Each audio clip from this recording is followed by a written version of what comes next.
intro music is provided by Kevin MacLeod at Incompetech.com.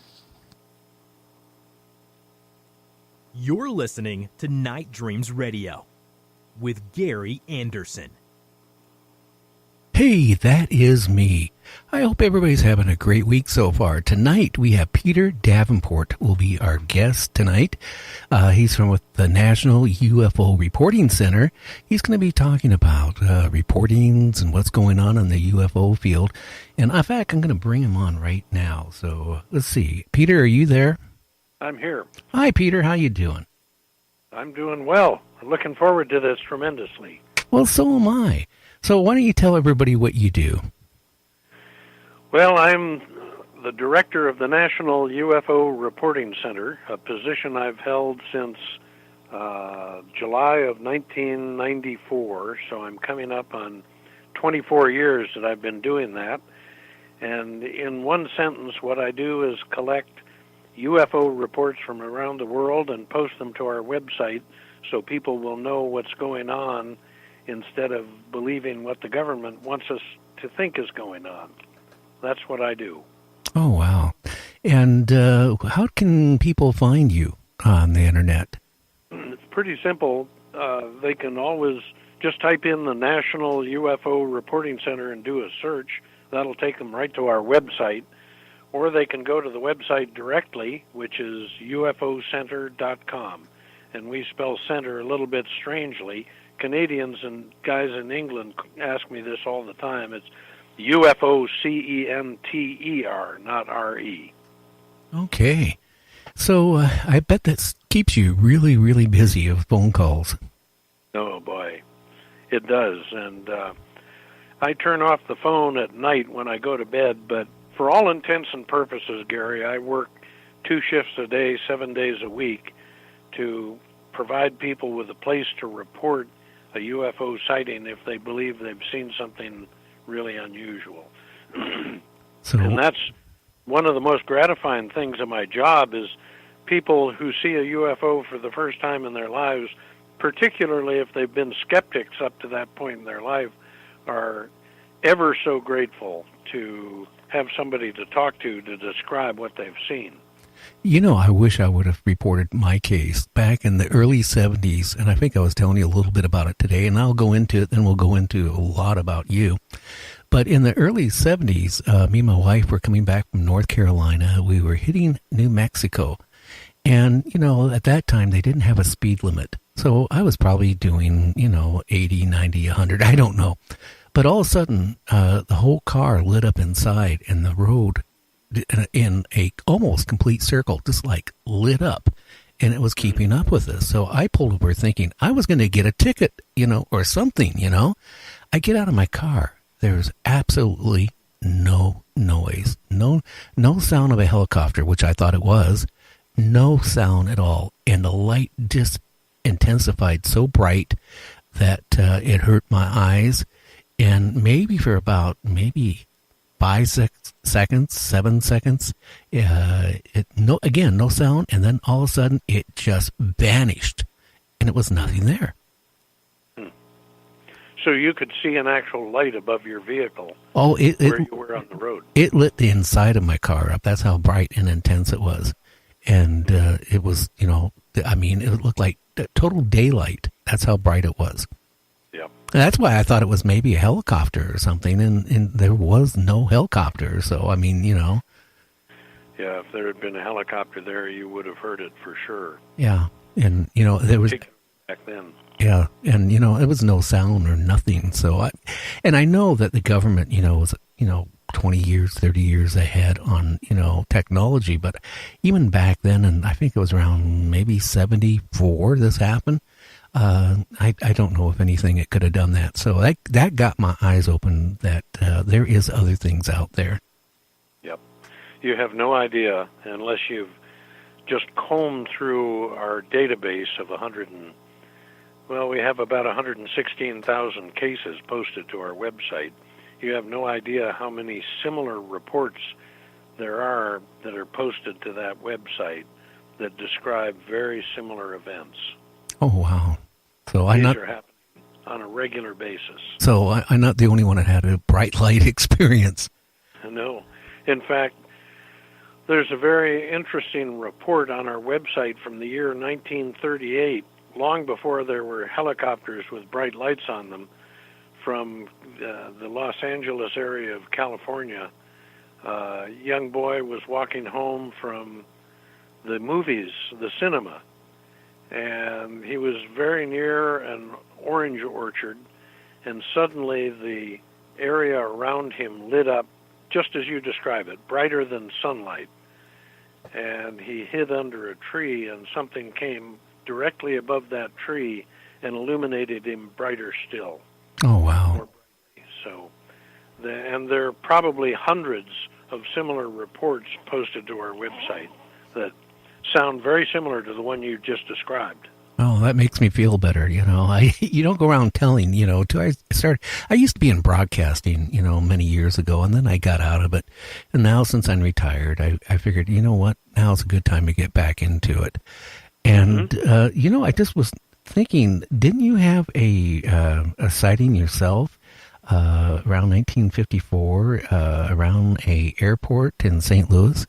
I did indeed. In fact, that sighting, and I can only but estimate the date, I was only 6.5 years of age at the time, but it occurred at a drive-in movie theater that was just on the south side of the St. Louis airport up until I think it moved in June of '56 to another location. But my mother and brother and I were seated in our family car, which at that time was a 1953 Studebaker. Oh, I feel sorry for you. It was a lovely car to us. Oh, my dad had one. So I mean, okay. Well, we were watching the movie, and my father was on the other side of the airport. The reason we were there is he had to work an evening shift and do some work in his office during the evening. And it turns out, was in the air traffic control tower at St. Louis Airport at the time. And they were looking at the same object we were looking at, except they had binoculars. They couldn't figure out what it was. It was the color of a red fire engine with a little orange in it. It was the shape of a CBS logo, the I symbol. And we saw it for probably, I'm guessing, 5 to 10 seconds. And it suddenly accelerated from a dead stop in the night sky to gone over the horizon. It covered 120 degrees of arc in, I estimate, 2 to 3 seconds from a dead stop. Yeah. And people can read the details on our website. I've written up all my sightings. I've had 4 or 5 or perhaps 6 sightings in my lifetime. It took me 36 years to see my next one. And people can read my accounts on our website, ufocenter.com. It was really very dramatic. And as a young lad, my father was an airline executive, and I prided myself in being able to identify every airplane in the sky, small and large. And that object was like nothing I'd ever seen up to that point in my life or since. It was very dramatic. Well, Peter, I had a friend years and years ago. I told him about my UFO, and this is when Republic Airlines was still flying, and he was a pilot. And he told me, and then he was also a B-52 pilot, over in Vietnam or Japan, and they would fly over Vietnam and stuff like that. He told me that he's had multiple sightings of UFOs, and he even claimed at one point there was a UFO that was just right off his wing, and kind of like paced him for a while, and then all of a sudden, zap! It was like history gone. Yeah, that is sad that he probably hasn't written it down. Most people want to talk about their sightings, and I'm a one-man band trying to get people to stop talking about their sightings. It makes for exciting radio, I'm quick to admit that. But in order for that information to do any good, we need that pilot to sit down at a computer, if he's still alive, and type up a detailed written description of what he saw, and corroborate it with his flight logs. He could probably figure out the exact date and come very close to the correct time. But it drives me mad when I hear these stories and people have not written them down. They just talk chit-chat about them, I call it. And well, what he told Peter, what he told me at the time, since he was in the military, and I think he was like a major or colonel, that he reported it, and then, when he landed, he was debriefed and had to sign papers, and he said he could never divulge it. And, he was a pretty good friend of mine, and he was the vice president of Republic Airlines before they folded up. And, that's something he told me, you just don't go around talking about when you're a pilot or, somebody high up, because they'll look at you and blacklist you. Well, I accept your point, Gary, and it's a tragedy that Americans will allow themselves to be cowed and buffaloed by a damn government. And that's the reason we know so little about UFOs, is these people, like your friend, the vice president of Republic Airlines, who've had dramatic sightings, but they've decided not to talk about it. Well, he should have talked about it after Republic went, bankrupt and went history. Then it would have been a perfect time to talk about it. But people need to talk about this stuff. Absolutely, they do. And if they don't, nobody will know anything about the UFO phenomenon. And that fact is, I think, the principal reason behind why I'm so dedicated to trying to get this information from the American people and get it written down and get it shared so people may know what's going on, and they don't believe what the government tells them about this phenomenon. It is taking place, it appears from the data, taking place every day, and it's time that the American people get the truth from their government. Oh, yeah. Just like we were talking before we went on air, I didn't realize it was, released in December, but, 2 weeks ago on the main news, there were some articles that started appearing about the Navy, the Secretary of the Navy admitting that two pilots saw a UFO. They tried, catching it by turning on their afterburners.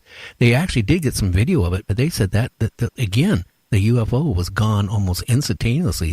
The pilots couldn't even begin to catch up. They tried. They used everything they had, and it's like they were standing still. Yep. That happened near Stephenville, Texas, back in January of 2008, it was. Two F-16s were seen chasing apparently a gigantic triangular-shaped craft going from east to west. Approximately 2 minutes later, the witnesses whose heads were still reeling from what they had just seen saw the same thing coming back, now going from west to east over the city of Stevensville, which is about 70 miles southwest of Dallas-Fort Worth. And it suddenly accelerated